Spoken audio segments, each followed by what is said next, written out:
జ్వరం వచ్చినప్పుడు మన బాడీ వేడెక్కుతుంది, కానీ మన బాడీలో ఏం జరుగుతుందో మీకు తెలుసా?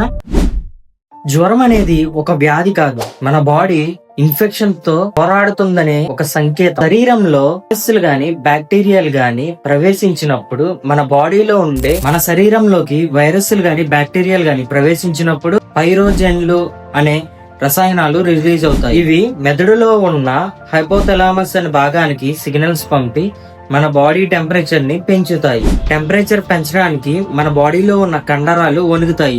దాని వల్లనే మనకి చలి పుట్టినట్టు అనిపిస్తుంది. ఆ సమయంలో మన రక్తనాళాలు కుదించుకుపోవడం వల్ల మన శరీరంలో ఉన్న వేడి బయటకు పోకుండా ఉంటుంది. బాడీ టెంపరేచర్ పెరిగినప్పుడు మన రోగ నిరోధక కణాలు వేగంగా పనిచేయడం ప్రారంభిస్తాయి. కొన్ని వైరస్లు బ్యాక్టీరియాలు వేడి ఎక్కువగా ఉన్నప్పుడు బలహీనపడటానికి ఛాన్సెస్ ఎక్కువగా ఉన్నాయి.